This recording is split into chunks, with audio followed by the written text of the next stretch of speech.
Hi, good evening, everybody. Welcome to our members, our now every 3 month members tasting for the Ancient Wine Guys Ancient Wines Club.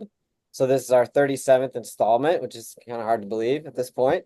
January 9th, 2025. And so we're really excited to be able to talk with you tonight a little bit about the first six labors of Heracles. So as you might imagine, there's going to be a follow-up to this club in March, which will deal with the second six labors of Heracles. So we're already super excited about that.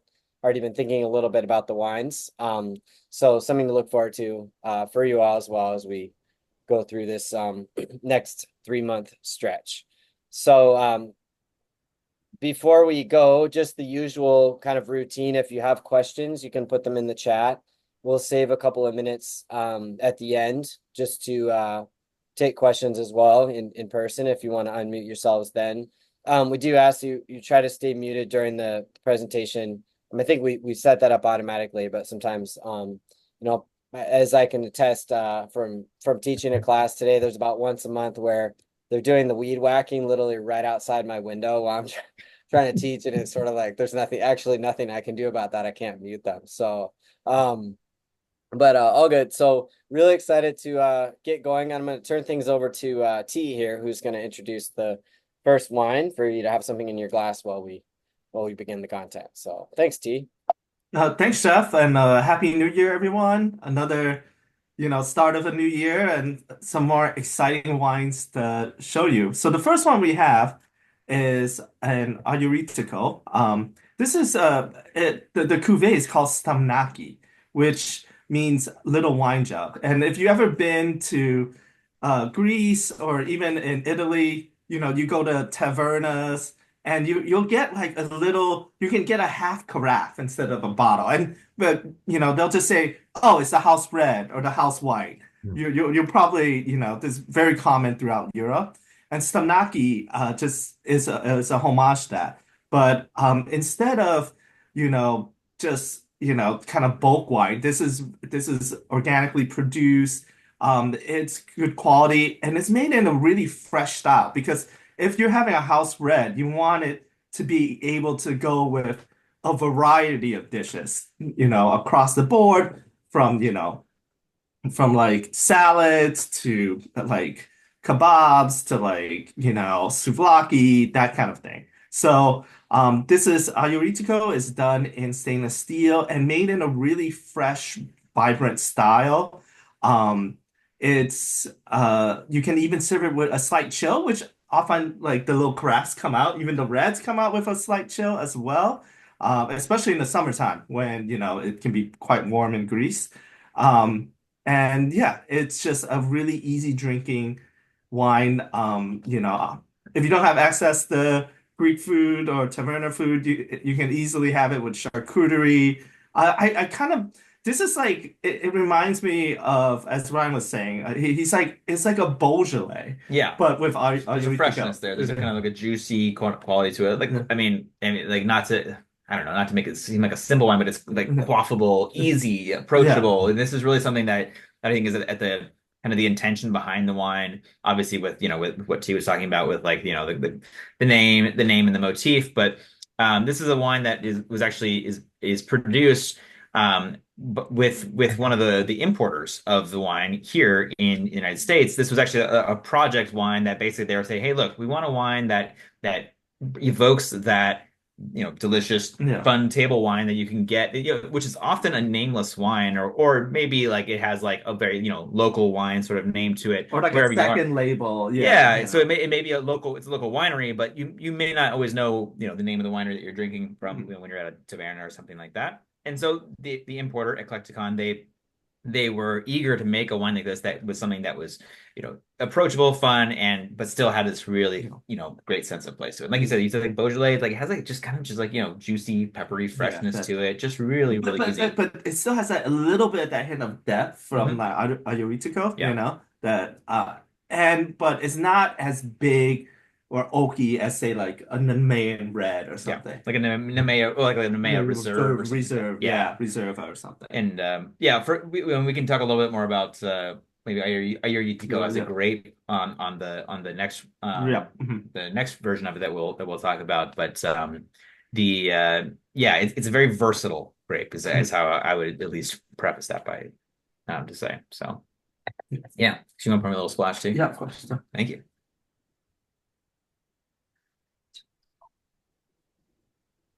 And so as far as where this one's from, this is from the from Yeah, so this is from the IGP Peloponnese. So this is I mean it's from around Nemea. Nemea. Yeah, it's Yeah, around so Nemea. Yeah. I mean the sourcing is from around Nemea, not entirely within the appellation of Nemea. We have the Peloponnese there, obviously on the map. But yeah, so the essentially, I mean, it's a blend of a couple different vineyards from around that region. Yeah. And stay still, which you normally don't see as much. Yeah, yeah. Again, Yeah. that's kind of coming back to there's a spectrum of styles of Mhm. wines that you can make from Ayurvedico. Mhm. So again, everything from I mean, you can I've seen it in Mhm. very light rosés. I've As seen it in Blanc de Noir, actually done even in concrete, done in oak, done in oak, done in stainless steel. You can yeah. see it from again all the way along the spectrum to like some of these more darker brooding sort of Yeah. wines. There's even a sweet Ayurvedico that's Dessert one, yeah. yeah, it's dessert wine. Jeff, I have a bottle that we're going to share next time you're in town. Nice. Of a sweeter dessert Ayurvedico from our Yeah. trip. So it is a quintessential versatile grape, and it is also it is the most planted red variety in Greece. Mhm. With along with You're right, Xinomaro. yeah. So Mhm. All right, thanks, guys. Delicious. absolutely. All right, so we're gonna talk a little bit about the just sort of the introduction here to the labors. So as you know, as we've talked about, there are 12 labors and a bit of a backstory on Heracles. So as you'll know if you've read the write-ups, he's a son of Zeus. So the name Heracles is kind of an ironic name because he's actually sort of not necessarily the glory of Hera, but kind of the nemesis of Hera, if you will. So, Zeus was prone to finding sort of different relationships around the world, around the Greek world, and he fell in love with a woman named Alcmene, and impregnated her while her husband was away at war. And so when he came back, they he and his wife Alcmene got together, and they had conceived another child. So there were actually twins, basically twins, Heracles and Iphicles. But Hera found out about the pregnancy and delayed. There was a prophecy basically that the first child born to a king in the Peloponnese would rule over the rest, and so she delayed the birth of Heracles, and his cousin, actually a man named Eurystheus, was born earlier. So this sort of sets up the labors where Eurystheus could order Heracles around. So he did have a twin brother, Iphicles, who was a mortal, not a sort of a half god like Heracles was. So just one more kind of tidbit on that. So he got a little bit more divinity because he was abandoned by Alcmene because she was afraid of Zeus, basically. And Athena one day was walking along and picked up the child, and Hera said that Athena and Hera, and Hera nursed him for a little bit, and so he got a little bit of divine milk, but then he bit her apparently, and so she cast him off, and the milk sprayed across the sky, and that's where we get the Milky Way from. So it's kind of a fun story about the etiological story about the Milky Way. So Heracles grew up. Obviously, we're skipping over a whole bunch just for the kind of brevity of a 4-page club. But when he grew up, got older, he was married a couple times, but his first wife, Hera drove him mad, and in a fit of madness, he actually killed his wife and his entire family. So in order to do penance for that, he went to seek advice from the Oracle of Delphi, where we were last spring actually, and he was told that he needed to go to his cousin Eurystheus. So that's the same Eurystheus we met before, who would assign him a series of labors to perform in order to expiate his crime. So that's kind of how it all gets set up. So with that, we're going to kind of take it over to the second wine, which we already learned a little bit about Ayuritico from T and Ryan.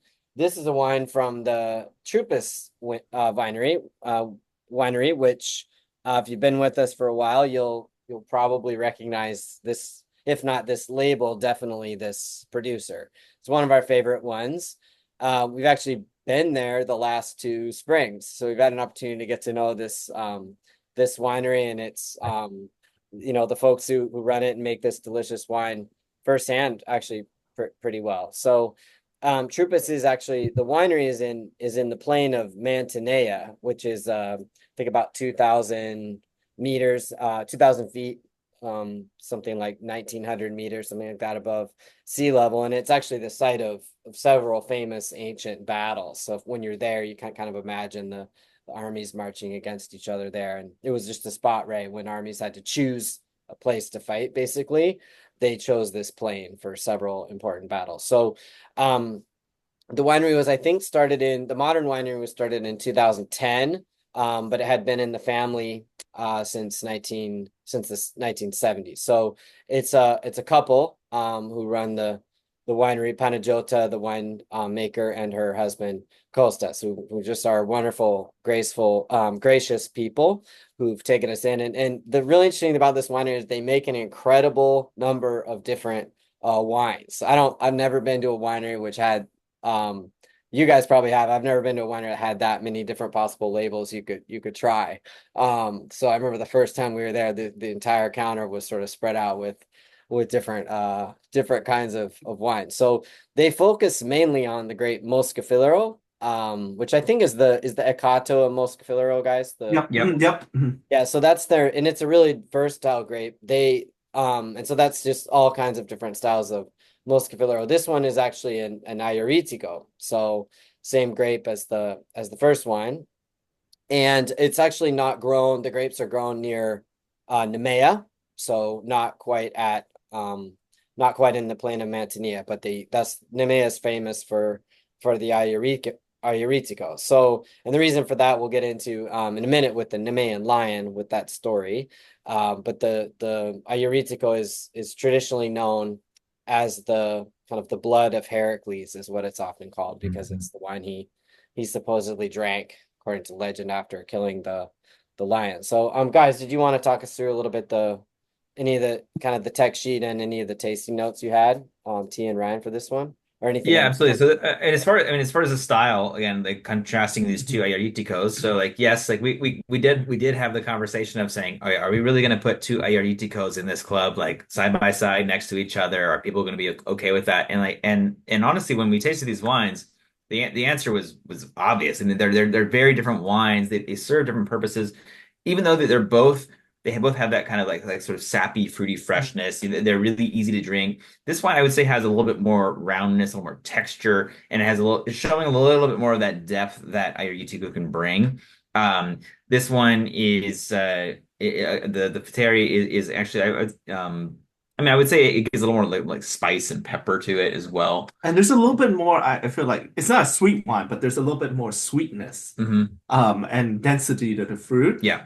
Um, I believe Kostas told us it's grown pretty high up in the mountains, high elevation Yeah, in this is the main mountains. it's around the village of Sari, I think, which is Yeah. like in Nemea, there's a number of villages that are kind of like any wine region that's not just centered on specifically one town only. There's actually a number of different towns in Nemea that have different aspects. So you can have some that are more north facing vineyards, some are more south facing vineyards, some are higher elevation. So here in Pisari, there's actually these particular vineyards are from a little bit higher elevation. And so you definitely get a little more of that concentration of the fruit there. And the name Fateri is refers to the fern on the label, just in case anyone's wondering.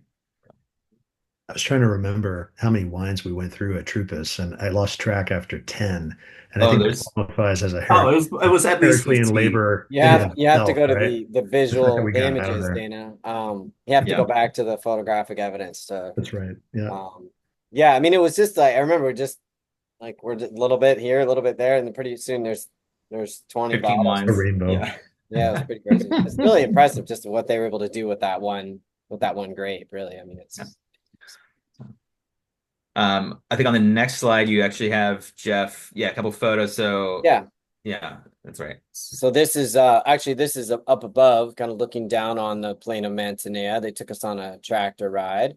Some of you might recognize yourselves in the photo here, from last spring, our Like, trip. So we do have an upcoming trip this summer, which we'll be talking about a little bit at the end of the presentation. So, and then over here, sorry, a couple of you are in here cut off a little bit about, sorry about that, but there's Mike and me and T and Debbie, and I think that's Bill and Bill, Nicole. yeah. Yeah, I do want to highlight in the back there, those are the concrete Mhm. tanks, for concrete aging. So, folks are often looking at those things and go, what is that? What are those made of? And so, yeah, I mean, that's one of the things that Panayota and Costas are doing is that they experiment with a lot of different types. If I remember correctly, they have some large like 600 liter kind of Yeah. like Slovenian, yeah. Slovenian The oak oak, yeah. barrels.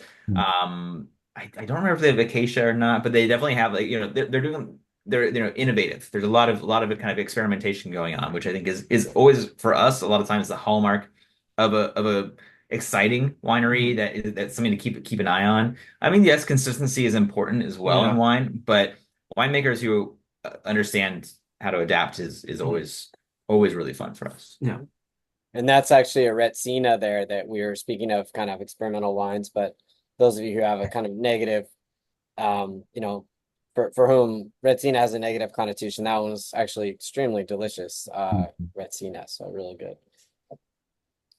So we're just going to talk for a couple minutes about these two labors, which are on your handout, if you have the handout, which would be the first and second. So the first of these is the Nemean lion. Probably if people know one labor of Heracles, this is the labor that they could list for you. So the Nemean lion, obviously from the town or near the town of Nemea, which it was terrorizing. And I mean, my students are often surprised to when we do this myth that there actually were lions in ancient Greece during the time of these that these myths were formulated. So it's not like this is some kind of creature people would not have encountered. It's actually, we have archaeological evidence for lions all over the Near East. The last lion was killed. Dana can correct me if I'm wrong, but I think was killed in the early 20th century in Syria, actually.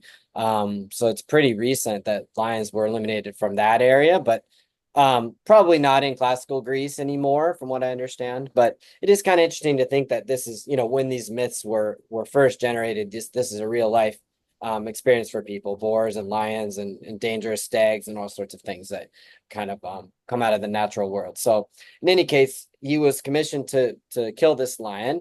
It had a magic hide, right? An impenetrable hide. So everything that Heracles to the Romans tried, from shooting it to beating it with his club, etc., didn't work. So eventually he resorted to strangulation, managed to corner the lion and strangle it to death. So, but of course, because the hide was impenetrable, he couldn't cut it off with his sword or anything like that. So the trick he used was to take the lion's own claw, we're told, and slice the hide open and then make an armor out of it. So that's kind of what you see here in the picture. As we're thinking about our trip next summer to northern Greece, one of the main characters from that region is, of course, Alexander the Great, who claimed lineage from Heracles and would end up putting Heracles on his coinage. So Alexander's coins had Heracles on the head side. And then whatever images, they often Zeus or other images on the reverse side. But it's an image that really becomes a pervasive one throughout classical antiquity, and it goes all back to this myth of the Nemean lion. So after the Nemean lion, he has to do he has to kill the Lernaean Hydra, which is depicted here. This was an easy one, I think, for ancient vase painters. So we have a lot of representations of it, just snakes. And so this one, is in the swamp of Lerna, which is a spot that had a lot of significance in ancient myth. It was considered possibly an entrance to the underworld. Was connected with one of the most famous myths of the Argolid, the story of the Danaides. These are the women who there were 50 women who married who married, and 49 of them ended up killing their husbands on their wedding night. So if you know anything about ancient tortures in the underworld, most people know Sisyphus, right? Rolling the rock up, or Tantalus, reaching for the water or the fruit and having it disappear, right? As he's trying to get at it. But there's another one of the Danaedes who were supposed to fill up a basin, and it was leaky, and then the buckets that they would carry were leaky, and so they could never. It's one of these sorts of endless tasks, that this futile tasks that go on forever. So it's another spot. It's another myth from this region. So the Lernaean Hydra. So it when he would cut off the necks, it would immediately regenerate. So he was only able to kill this thing by getting the help of his nephew Iolaus, who was actually the son of his brother Iphicles, helped him out with this. So every time Heracles would cut off a neck, Iolaus would solderize the stump so that the heads couldn't grow back. So that's essentially how he was able finally to subdue the Lernaean Hydra. So those are the first two labors we have.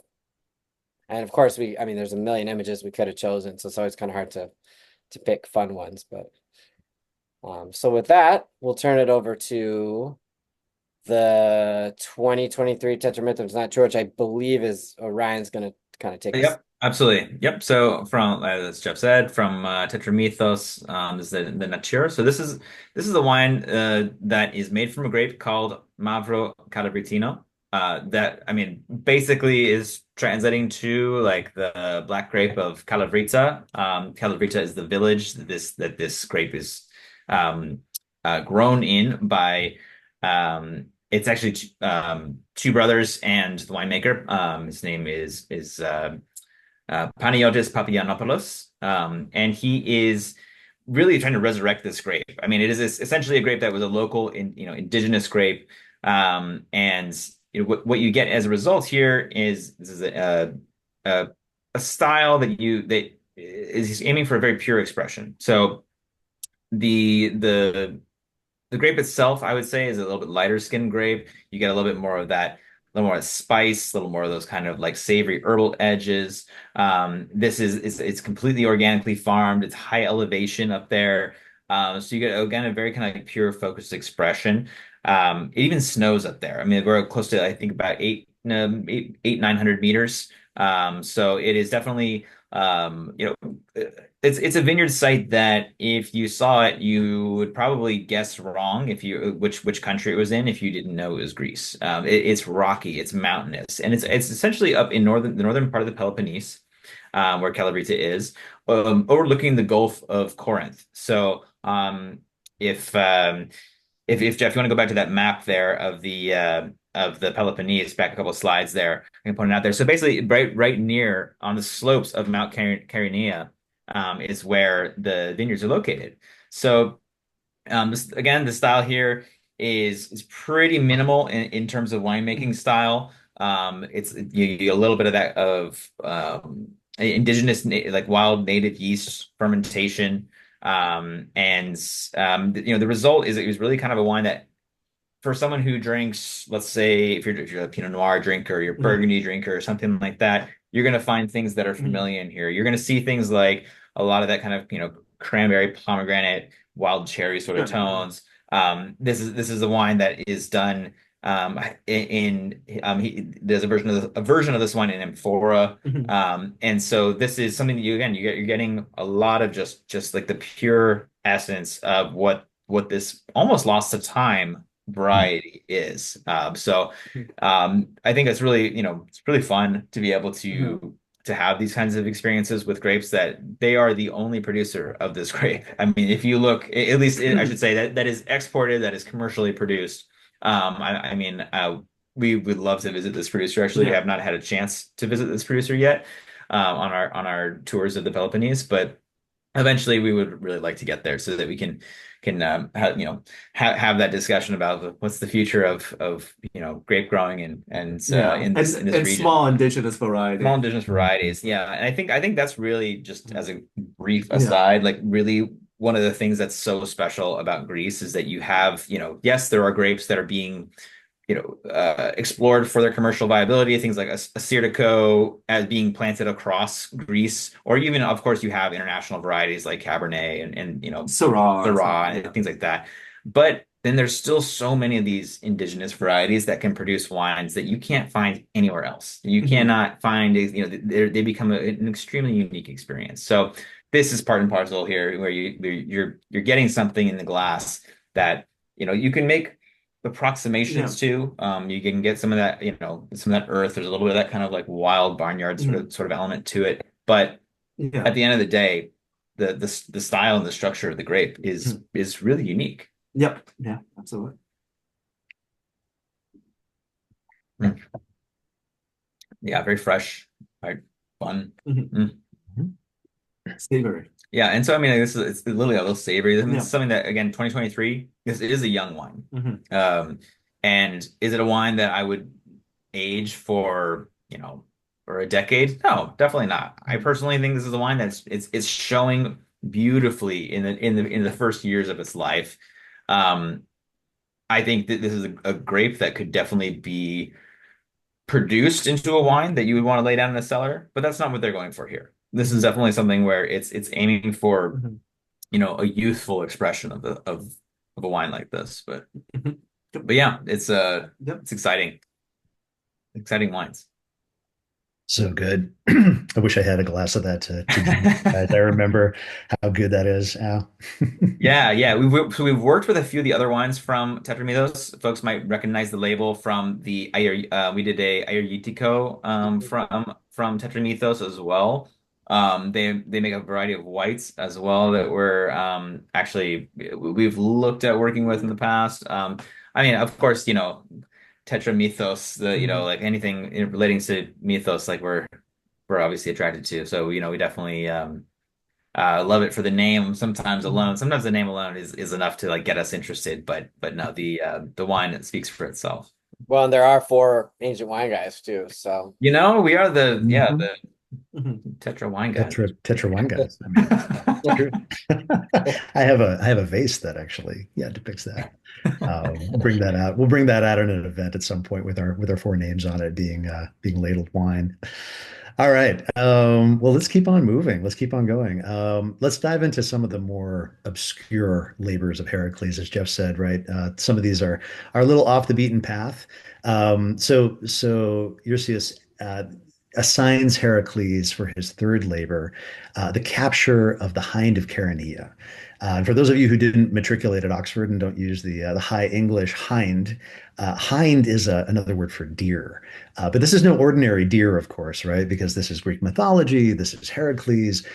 This deer is absolutely gigantic. It's larger than a bull. It snorts fire. It's got bronze hooves, giant, amazing antlers. It's a doe. It's a female deer. And it's actually one of five. There were originally five of these deer, we're told, four of which were captured and saddled by Artemis. Those of you who know Artemis, she's the virginal goddess of the hunt, and four of these hinds were actually captured to pull her chariot. But she decided that they were so majestic that at least one, needed to be set free so it could continue to live its life. So it becomes this symbol, this divine symbol of power and beauty and femininity. So it's Heracles' task not to kill this hind, but to capture it. And it's incredibly swift and cunning. So this is a really different kind of feat, right? The first two that Jeff has just walked us through are feats of physical strength. There's some cleverness, right, that's involved. But in this case, it's really a test of Heracles' patience, his endurance, his cunning, because he's got to capture this and bring it back alive. So he does this and he starts tracking it. And really, the only way to do this is just to wear it out. And he follows this hind all over Greece for sure. But then Pindar tells us that he might have gone even as far north up into Hyperborea, right, or this, northern Europe. And it's interesting. Some scholars have kind of drawn some connections with this because when we're talking about female deer that have antlers and can actually pull things like chariots and sleighs, well, right, we just got done with Christmas. We're talking about reindeer. And reindeer, right, are of course native to Northern Europe, into right the Russian peninsula. So there's a connection there that's kind of interesting and maybe posits a little bit of Northern influence or at least knowledge in ancient Greece or during the time of Pindar, I should say later, when that reindeer existed, even though they weren't present in Greece itself. So it's kind of an interesting connection. So Heracles is successful after a year of like tracking this deer down. It finally submits to him, and he's about to pick it up. And who should show up? Of course, Artemis and her brother Apollo, and they are pissed off, right? Artemis has specifically left this deer aside. They threaten to wrestle the deer away from him if he doesn't leave it alone. And he says, "Whoa, whoa, whoa, wait! This is not my deal," And he explains the entire situation with Eurystheus, and they allow him to actually bring the deer to Eurystheus and complete his third labor. Um, so with that done, Heracles then moves on to his fourth labor, which is the capture of the Erymanthian boar. And this is a boar that was terrorizing the mounts, the slopes of Mount Erymanthus. This is now we've moved into Arcadia. And boars are really, like Jeff was saying, right? It was a wild place back in the day. And boars are no joke. Those of you who remember your Odyssey will remember that Odysseus, his token of identity upon returning home was a scar on his leg that he had received from hunting boars when he was a kid. He was almost killed by a boar, and boar hunting is this sort of passage, this rite of passage. So, this is a truly kind of terrifying creature. And of course, this is, a pretty nasty mythological boar on top of it. So, on his way to Arcadia, it's interesting. We're told that Heracles makes a stop, and he stops to visit a friend, and that friend is Pholus. And Pholus happens to be a centaur, and those of you who were at Olympia and had a chance to see the sculptures from the west pediment of Olympia, you might remember the story of the Lapiths and the centaurs, the story of centaurs who get drunk and then start acting really, really badly. This sort of like civilization versus chaos and barbarism. Centaurs have a bad reputation of not being able to hold their wine, with some exceptions. Pholus is a good guy. He's Heracles' friend, and what's more, he's been given wine by Dionysus himself. This wine that we're told is actually 4 generations old. It's just this delicious wine. He says, okay, this is the perfect opportunity. Let's open this up. He opens it up, and it's so fragrant and so amazing that not Pholus, but other centaurs in the area smell it and they go crazy, just like the Lapiths did, like the centaurs did at the wedding of the Lapiths. So chaos ensues. Heracles has to step in and actually sort of, take down some of these centaurs. And in the process of doing so, he's using his arrows, which, as Jeff mentioned, he's dipped in the blood of the Lernaean Hydra. So now he's got essentially chemical warfare, right? He's got poison arrows. And unfortunately, Pholus picks up one of these arrows during the melee and drops one on himself, which kills him instantly. So yeah, Heracles has sort of a bad rep when it comes to offing centaurs. We'll get to this later on, but it's a centaur that actually engineers his own death, Heracles' death rather, and this is Nessus, who he hits with a poison arrow. Even the really most famous centaur Chiron, who most of you have heard of, right? This is the teacher of Achilles and Jason and even Heracles himself. He is accidentally shot by Heracles in a melee. And the problem is he's immortal and can't die. So he's just brutally suffering. And sidetrack myth, but he ends up trading his immortality and so forth. But it's Heracles' fault, right, for kind of being involved in his death. So if you're a centaur, you want to stay the hell away from Heracles. That's the moral of that story. Anyway, back to the boar. Heracles is able to capture the boar essentially by driving it into the snow, and he chains it up and hauls it all the way back um, to Eurystheus, and Eurystheus is also, and you can see it in this image that Jeff has. He's actually constructed a pithos, a large wine pithos, to hide in, and you can see Heracles holding the boar over Eurystheus, who's kind of terrified both of Heracles and of the boar. Hiding in this pithos that he's created to protect him, and it's kind of self-referential too, because this vessel is a wine jar, not a pithos itself like the one depicted, but it is a little self-referential. So it's a great image to put on a wine jar. And Greeks drinking from this would appreciate the reference and the humor in it. So those are our labors 3 and 4. And with that, I think we can move on to the next wine of the evening. It's also on my list. Um, there are times when we have really, really, I mean, like Ryan was saying, like Jeff and T were saying, we love all the wines that we provide, and there are these really special experiences that come with that. And I think experiences that really can't be had except when you go to a place. And Greece is, we had this experience over and over and over again.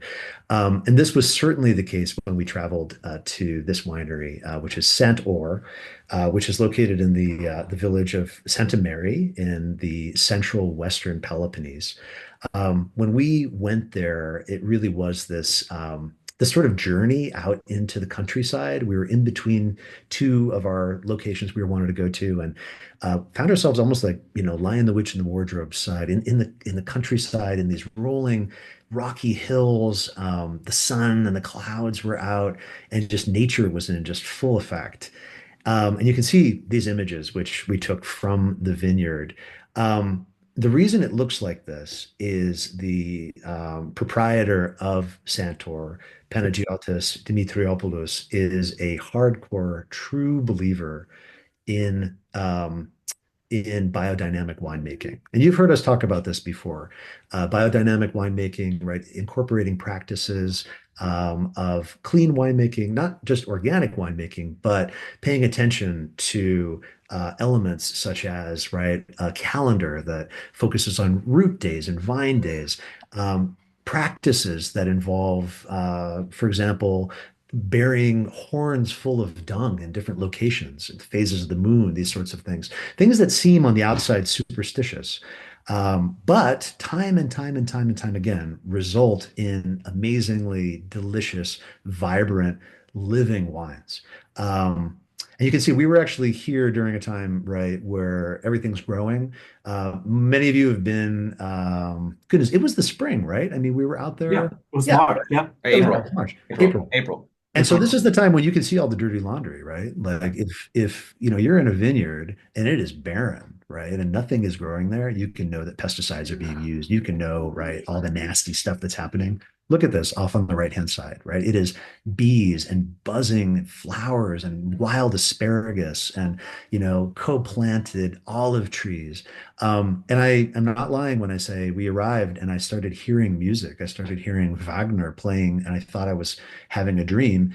And it actually was Wagner, because Panagiotis plays music for the vines. Um, and you might be thinking this is silly. You might be thinking this is a little bit out there. But whether or not you believe in the practices themselves, and if you think that Gallo-Roman, tradition, the horn and everything, what it does undisputedly is creates focus in winemaking and allows for a real intentional process that goes through, and that just by de facto makes better wines. So we just absolutely love this wine, and we love this wine. This is a Roditis that is made in a orange style, the Sant-Or 2022 Panos, and this is 100% Roditis. Roditis is a really interesting, versatile, delicious grape. It's actually a pink-skinned grape that has some really good properties. It ripens very late, and it actually maintains its acidity very well in hot environments. So, when you have something like this, there's a lot of versatility, and especially in hot climates like Greece. This particular wine is actually aged 10 days on the skin. We can take a look at it here, giving it this color, this wonderful amber sort of pink color. And then that's so it's aged in stainless steel for 10 days, and then it's put into ceramic. I keep wanting to say Quevry, but they're not Quevry. Obviously, we're not in Georgia. But it's basically aged in big ceramic vats. Do we have a picture of that? I know I have a picture of tea and Panagiotis looking at, Yeah, I mean they're not we would call them amphora, but they're not quite amphora. You right? know, like they're shaped like large, earthenware vessels, if you will, that would have all the hallmarks of an amphora. But obviously, like as far as if I have two archaeologists on the call, so I'd get in trouble if I actually said it was actually an amphora because it's not technically It's not a an pithos. amphora. Yeah. So but no, it's definitely in that shape where from the winemaking perspective, we Mhm. would say aged Yeah. in amphora. Aged in Um, amphora. Yeah. so And yeah. if anything, it's closest to a pithos, right? Like one of these things that we Mhm. just saw in that other thing. You could climb inside it. It's that big, right? It's actually, about 5 feet tall. What I loved was, not only was this space spick and span, but all of the different amphora had different patterns on them and clearly had been put in there, different sizes, different times. And there was just so much attention paid to this winemaking. So the result is something really, really interesting. This wine being an amber wine, you get a lot of right tannin right off the bat on this. But it's actually, I think, incredibly vibrant and approachable. We have had a lot of Georgian amber wines that, you taste it, and if you're not expecting what you're getting out of the glass, it can be quite shocking.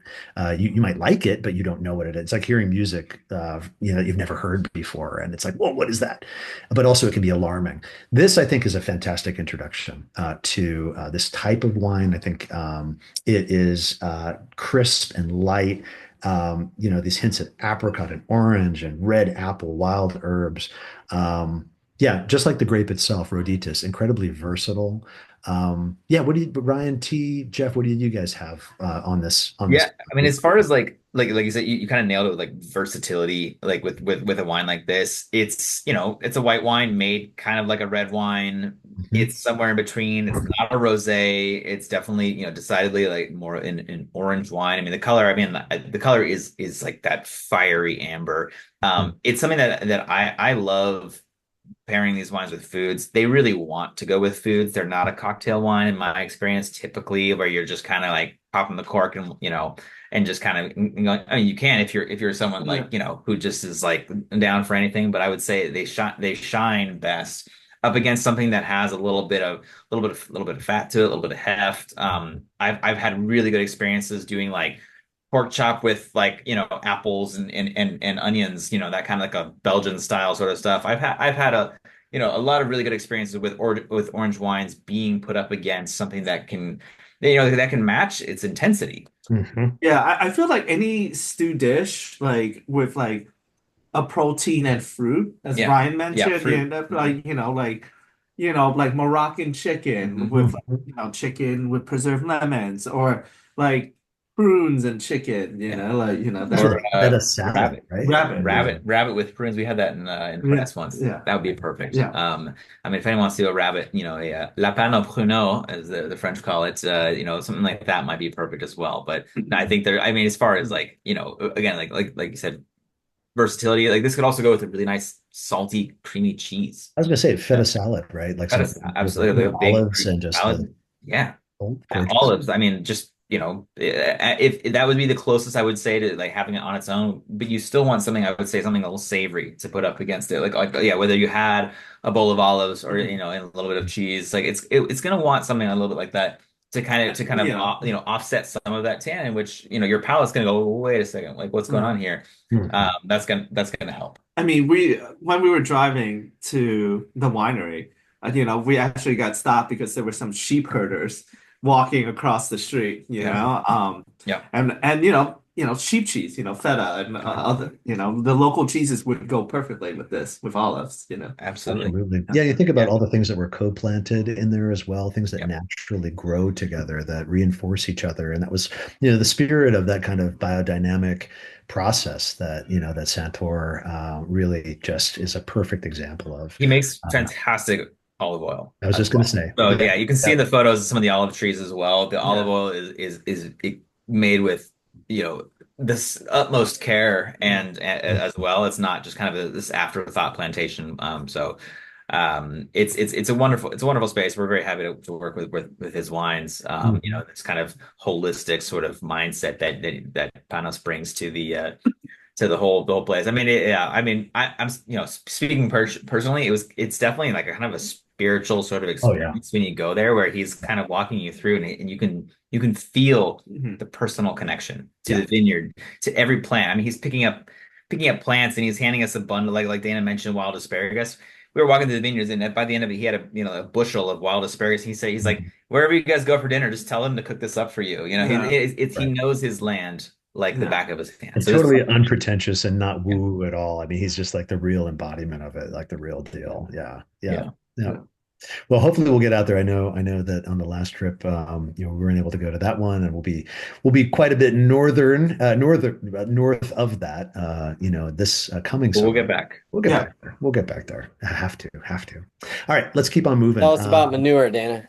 Yeah, so okay, our final two for this evening, labors. Let's talk about manure. Yeah, let's talk about the stables of King Augeas. Yeah, and this is Heracles. I'd say this is we're talking about labors of strength, labors of cunning. This is just kind of getting through the gross ick factor. It's interesting. One thing that to kind of give a little bit of context to this.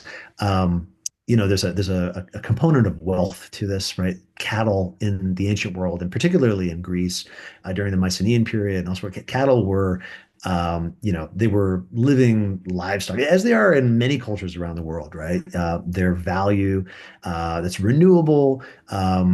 Those of you who remember your Odyssey, right? It's the cattle of Helios that Odysseus and his men eat, and Helios is like thoroughly pissed off about this. And similarly here, right? The herds that are in the stables of King Augeas are he's got like over 1,000 cattle. The problem is that they're in a stable that hasn't been cleaned for over 30 years. And so their manure has just accumulated and accumulated and accumulated. So Eurystheus tasks Odysseus with cleaning out these nasty stables. And not just cleaning them out, right, which would take years, but he has to do it in one day. So truly a literal Herculean task, and one that he's going to have to rely on his wits for. So the first thing Heracles does is he actually strikes up a side deal with Algus. He kind of like conveniently doesn't mention that he's doing penance for killing his wife and his kids. But he says, hey, looks like you got some stables that need to be cleared out. I'll tell you what, if I can do this in a day, how about you give me 1/10 of your cattle? And Augeas says, yeah, sure. What do I have to lose? That's impossible. And maybe you'll do a little bit of cleaning for me in the meantime. Heracles, his solution to this is pretty ingenious. He actually breaks two holes on either side of the stables and diverts two rivers, the Alpheus and the Peneus, to flow through the stables. And the burst of water just flushes everything out instantly. Augeas is totally shocked, right? He's just lost this wager. He's just lost 100 of his cattle. And when Heracles goes to essentially collect what's due, he refuses. Um, and what's more, the son of Augeas ends up. This is Phileas. He ends up siding with Heracles, and so Augeas like basically kicks out Heracles. He kicks out Phileas, and then many years later, they would return and at the head of the Theban army. And Heracles would depose and kill Augeas and put his son on the throne. So we also see, like Jeff was saying, lots of aetiological myths, origin myths that explain things like the universe, but also they explain lineages and usurpations and things like that. All of this gets tied into mythology, and this is again probably one of those. Um, so he gets back. This is one of the ones that Eurystheus says, "No, sorry, this doesn't count. You used you didn't really follow you followed the letter of the law, but not the spirit of the law. I'm not counting this one." And actually, so originally there were 10 labors, and then right they expanded to 12 because Augeas said right that some of these actually didn't count, and he had to continue to do more labors. In reality, there are different versions of this myth, some that had 10, some that had 12. So you have later authors actually finding ways to incorporate these traditions, these stories, and make sense of them. So that's what's going on here from 10 to 12. Okay, so the final labor for tonight, at least, not for Heracles, is the Stymphalian birds. And these are a flock of monstrous birds that are just terrorizing the Arcadian countryside. And we're like, okay, birds, really? What is this, a Hitchcock film? Well, this is much worse than that. We're told that the birds were raised by Ares himself. So these are the god of war. So these are nasty birds. They have bronze beaks. Their dung is toxic. They've got razor sharp metallic feathers that they can shoot out at things. This is like a Pokemon. It's awful. But these birds are essentially nested in a marsh. I think they have probably, caught wind of what's going on and are hiding more or less from Heracles in this swamp where he can't get to them. So he's standing on the edge of the swamp trying to figure out what to do and who should appear. But Athena, right, the patron goddess of our heroes on their journeys, and she presents him with a tool, not just a tool, but an instrument called a crotalon. And this is sort of a castanet kind of deal. Um, Interestingly enough, yeah, this one is not just any normal crotalon or castanet. This is one that was forged by Hephaestus himself, right? So it's imbued with magical properties. And when shook, he ends up creating this terrible, terrible noise, and the Stymphalian birds take off, and he's able to essentially pick them off one by one by one by one. Those of you paying attention, you'll also find that Athena is often associated with really, really bad music. Things like the aulos, which was said to drive people crazy. She hated flute music. These flutes. You find a couple of examples of Athena being tied into really awful sounds, which is kind of fun, a fun side thing to track. So if you need a patron goddess of bad music, that's Athena for you. Anyway, Heracles is successful in knocking down a bunch of these birds. Some of them survive. They do get away, and they actually end up going northeast up into the sea and settle on the island of Artias. And then later on, they're actually encountered again by Jason and the Argonauts, who have to deal with the fallout there. So yeah, so that is the last of our labor night. What will continue and what we'll see next time is if you've noticed, these six labors really focus on the Peloponnese itself. This is, local stuff, local legend, aetiological myths that are explaining big things, little things, the origins of people, places, lots of local myths. The next six are going to expand that world dramatically. Heracles is going to be going into places that no mortal, even though he's half mortal, half immortal, he's a hero, um, have ever gone or dreamed of going. Things like holding up the entire world or going to hell and back. So the best is yet to come, and hang in there for next time as far as the myths. But that brings us to our final wines of the evening. So I'll turn it back over to Ryan and to T. Awesome. Thanks, Dana. So one of our special offer wines, we take you back to Trupus. And I think Jeff mentioned um, Honestly, I think they are the master of Muscofilero. I mean, they have literally 10 cuvées of Muscofilero. I mean, I don't know anyone who's doing that in Manzanilla. And they're all quite unique from because Muscofilero, as Jeff mentioned, is a pink skin grape. So uh, you can press it. It's similar to Pinot, not, I mean, in terms of grape morphology, similar to Pinot Grigio. It's definitely more aromatic than Pinot Grigio. But you can make it into white wines, you can make it into rosé, you can make it into potentially a darker rosé, more of an amber wine. Um, this wine is really special. It came about by accident. Panagiotta and Costa's son, Theodorus, when he was in enology school, he wanted to, practice like try to make a wine that's his. So like, he took Muscatellero and he was gonna make a, maybe a rosé, I think, that from it. And he pressed it, he put it into a tank, and he got busy with schoolwork, just like any college student would. And he just forgot about it, and it was just left in the back of the cellar. And after, Christmas holidays, he came back in January and he's like, what's this? What's this barrel over here? And he's like, oh my God, that's like Muscatellero that I left in there for over 90 days, And so he thought it was going to be a total disaster. But when they tried it, they're like, whoa, this is pretty cool. This is pretty great. And this is where this wine comes from. So it's basically 90 plus days of Muscatellero on the skin. One of the interesting things about this wine is tasting it through a couple vintages now.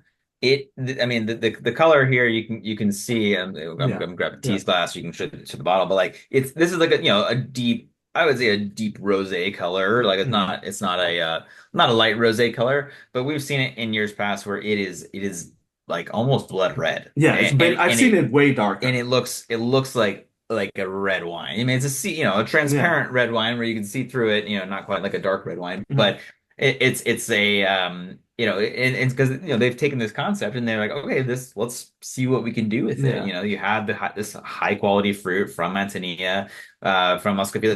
Notice they're not calling it. This is they're claiming Arcadia, Greece, so this is like the greater region. They're not calling this a Manzanilla Moscofilero, which is that would Manzanilla. If they're calling it Mhm. Manzanilla, it would be of a style representative, a little bit more of that appellation. Mhm. So this is again a little bit more of one of those experimental kind of innovative sort of takes on wine where happy accidents, to use a Bob Ross term, occur, and you definitely get these like lovely kind of unique sort of Mhm. expressions of a grape that again is extremely versatile. Moscafilero is something that I think a lot of people, if you try it once, you might go, "Oh, maybe that's not for me in that expression." But once you see the spectrum of where it can be, there is absolutely something in there for everybody. I mean, it makes beautiful sparkling wine. It makes beautiful, Retsina. It makes beautiful light to dark rosés. It makes beautiful, aromatic white wines Mhm. to bone dry, crisp, super mineral driven white wines. And I mean the flavors definitely come out more in the kind of this like rose petal, Mhm. geranium sort of elements. You get a Yeah. lot of kind of orchard fruit as well. But Yeah. yeah, this is just a fun wine. I mean, it's fun from, if you're drinking and not thinking about it, Yeah. and it's fun the more you think about it. I mean, Exactly. those are some of my favorite wines where, it has something a little bit for everybody on it. But yeah, definitely a unique wine that we are certain to revisit every year because it's probably going to be a little different It's each gonna time. be different every year. So hmm So I think we'll move on to the second special offer wine. Also very special. This is a sparkling wine. At Ancient Wine Guys, we try to incorporate sparkling wines as much as we can, as much as what makes sense, especially and during the holidays. especially during the Yeah. holidays. And so this was something that we really wanted to have available for this particular club, obviously being in December. So this is from Domaine Carnica. This is their Cuvée Spéciale Extra Brut. This is from Amindion, Greece. This is 90% Xinomavro and 10% Assyrtiko. And it is a Blanc de Noir. So made just like Champagne. This is definitely a wine that aiming for that Mhm. same finesse as Champagne.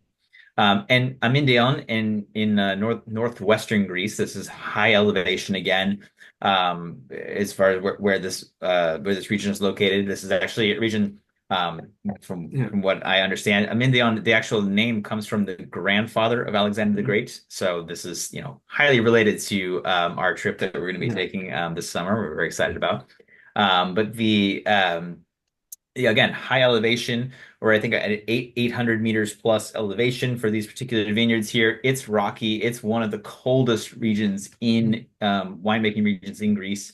And you have a lot of those same like limestone, clay, marl, like sandy limestone plus clay Mhm. marl soils that you actually would see similarly in some of the most famous sparkling wine producing regions around the world. Like so in somewhere in Champagne, I mean, somewhere in Franciacorta, Italy, somewhere, Yeah. this same sort of trend is replicated here, and they make a really beautiful sparkling wine out of mostly, again, this is a Blanc de Noir. Pinot Mavro is a red grape. It makes deeper. It's best known for deeper red wines from the Nausa region, which we definitely featured in clubs in the past. But this is an extra brut.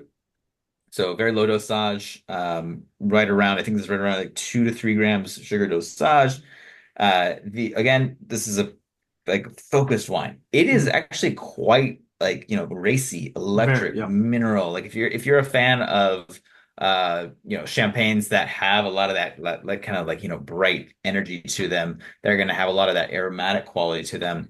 This is exactly what I mean, what we're and going the for here. tension is amazing, Hmm. to use a technical wine term, but Yeah. it's there's an energy that courses through the wines, Hmm. electricity and energy, and honestly, I would put this up against like champagne, and I'll be like, cool, let's blind this, and you tell me which Yeah. one is champagne and which one is from Greece, you know? Absolutely. Yeah, Absolutely. yeah, Yeah. This So is I mean it's a fun one that would, again, it's something these are the types of wines that we wish we could feature in the club. We wish we could, push out there to everybody, but like sometimes, yeah, whatever reason, we can't, make it fit necessarily, but we just couldn't say no. We yeah. had we had to bring it and at least give people an opportunity to try it. This is what I drank on New Year's Eve. So I mean, I loved having this, and yeah, this I was think this this was honestly the this future is extremely bright for Greek sparkling wine.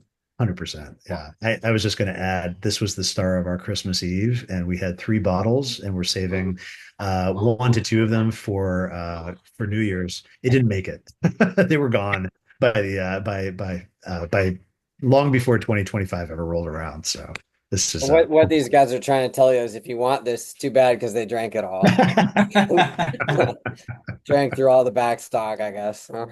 No, no. So that's a good. That's a great segue, Jeff. As far as purchasing any of the wines, we did sell out actually of almost all of our present inventory of these wines. But if you are interested in any of the wines that we have featured tonight or that you taste in your club, always, always, always let us know. You can email us at info@ancientwineguys.com, or reach out to us any which way that you prefer, and we can make a special Yeah, order. we We can can do our get best to get the yeah, wines there. and we Yeah. can get things in stock for you. So basically, yeah, you can always reach out, and we can always try to make something work for you. Since this is it's a special group of wines that we definitely think are Yeah. we would always love to have in stock. So Yeah.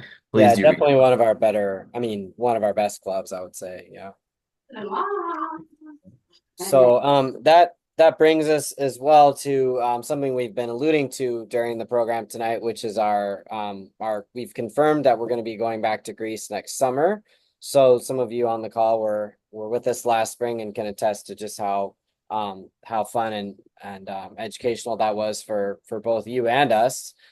So we just wanted to kind of throw that out there that we'll be reaching out to everybody in the club in the next week or so with some more information just about this trip. And it's a region that's just I think not on a lot of people's radar as far as either the wine or the archaeological site. So it's not the, on the most common tourist trail insofar as we know it. So we're extremely excited. None of us has actually been specifically to this area either. So we're going to be doing a lot of sites connected with Zeus, with Alexander the Great, with the heroes of kind of ancient Macedon and that area. So even Aristotle. So yeah, we'd love to have you, as many of you as possible, join us next summer. So it'll be late July at the dates, July 27th. I think it's July 20th to 27th we're looking at right now. So yeah. So at this point, we're gonna open it up to Q&A, and everyone can, saying hello. If there's any questions that have popped up uh, throughout the presentation, you can either put them in the chat or unmute yourself and let us know, and we'll be happy to answer. And Debbie's here. I was just going to say you were joined by Ancient Wine Traveler behind you guys. Yeah, and This is my mother, Debbie. So she was on the trip with us this past spring. So again, you have testimonials as far as the trip. Yeah. So. I think we have Mike and Jody and Todd and I'm not sure. I know. And then So, Ready? Hi, Dana. Hey, hi, Debbie. Hi, Jeff. Hey, Good to Debbie. see you, everybody. Hi.